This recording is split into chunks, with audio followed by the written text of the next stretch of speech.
Hello everyone, and welcome to my UK Royal Family News channel. I hope everyone is having a wonderful day. Before we begin, please hit the subscribe button and give this video a thumbs up. Despite their partnership ending, Harry and Meghan are still listed as using Spotify on the Archewell website. Spotify and Archewell Audio stopped co-producing new music last month, according to a statement.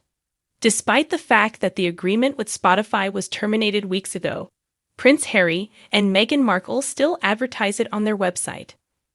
The Sussex's audio production company, Archewell Audio, states on its website that the partnership will produce programming that uplifts and entertains audiences around the world.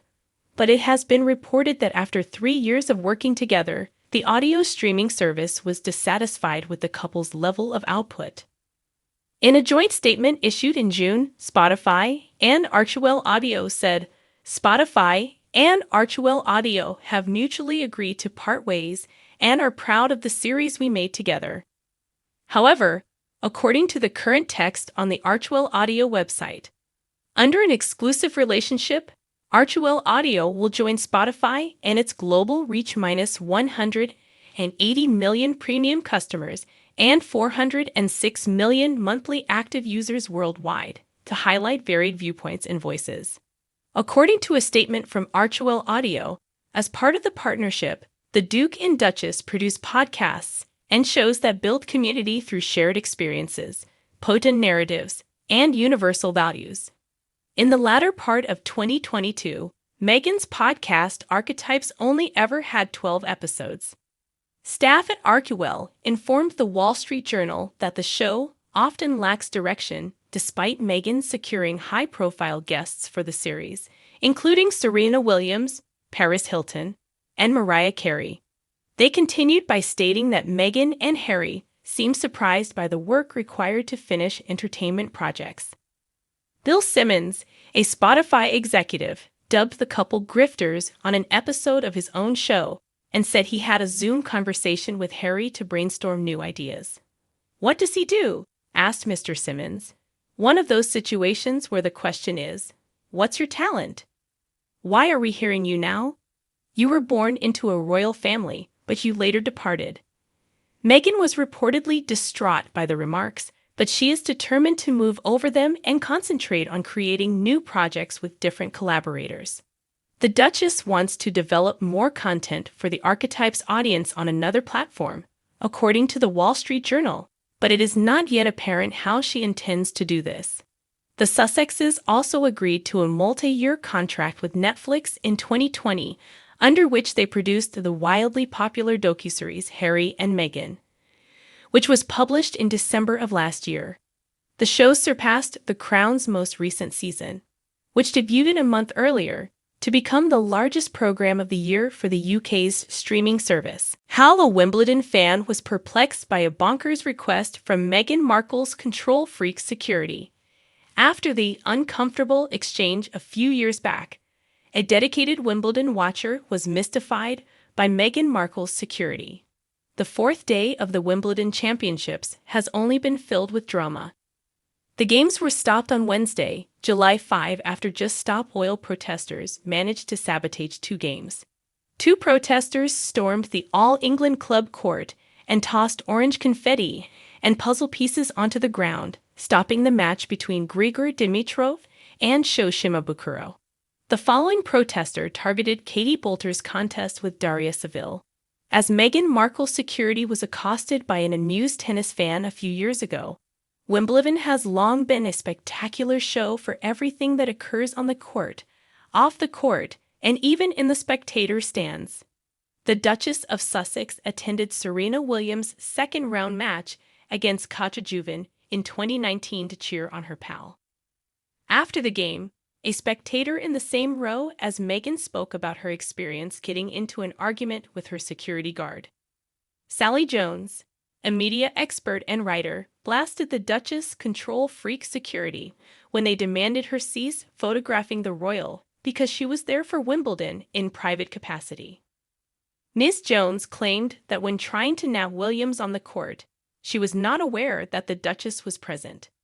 She described her experience in a column for the Daily Telegraph, writing, "This puzzlingly random control freakery is in plain defiance of royal protocol.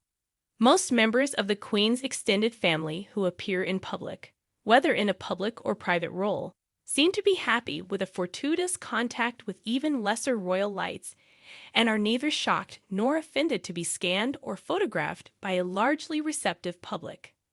As a journalist, I have covered numerous royal rotas over the years, from the wedding of Prince Charles and Lady Diana to Prince Edward's own nuptials at Windsor Castle to his first appearance as a Cambridge undergraduate on an archaeological excavation in the Roman city of Wroxeter. I have frequently seen the pure joy that being around royalty brings to common people." Ms. Jones claimed that it all began with a tap on the shoulder. She was instructed to cease taking pictures of Meghan by a royal protection officer who had suspiciously bulgy blazer and highly polished shoes. She called the directive bonkers, given that most people in the audience were snapping pictures, including of Meghan. "I think this royal protection officer was pretty embarrassed," she remarked. "He gave off the impression that he was unsure of why he was being asked to make such a request. I told him it was crazy that even if I had been trying to take a picture of the Duchess, all I would have managed to capture is a hazy image of her right ear. In addition to everything else, hundreds of individuals were clicking away. Have you considered speaking with one of those television cameras?" I asked him. He seems a little uneasy. In a rare father-daughter outing, Prince Harry brings his daughter Lilibet to a July 4th parade. While his father was preparing for another significant event hundreds of miles away, the Duke of Sussex celebrated the 4th of July with his daughter. On July 4, Prince Harry was seen carrying Princess Lilibet, his 2-year-old daughter, to a special procession honoring the American Independence Day close to their California residence. Just hours before his father, King Charles, celebrated his Scottish coronation, he was shown with his youngest child. Every year on July 4, Americans commemorate the day they won their independence from the British in the 18th century. The Duke was eager for his small daughter to participate in the Montecito Association's Village Roadshow on this occasion. In photographs obtained by the Daily Mail, Harry can be seen blending in at the parade while holding his little child, who is dressed in a summer frock and red shoes. The two remained unnoticed as they stood among the throngs celebrating the holiday amid flag-waving residents and passing cars decked up in patriotic decorations. King Charles, Queen Camilla, and the Prince and Princess of Wales, members of Harry's estranged family, met in St Giles Cathedral on July 5 to celebrate the king becoming monarch in Scotland with a service of thanksgiving, thun salute, and rathflypast. The Duke did travel to Westminster Abbey last month to witness his father's historic coronation on May 6, but he immediately took a flight back to Montecito to be with his family. Prince Archie and Princess Lilibet, together with his bride Meghan Markle, stayed at home because Archie's 4th birthday came on the same day as the coronation. According to Mail Online, neither Harry nor senior royals Princess Anne, Prince Edward, or Sophie, Duchess of Edinburgh, were anticipated to attend the service of Thanksgiving in Edinburgh. Thanks for watching if you liked this video. So please don't forget to subscribe my channel and don't miss any update.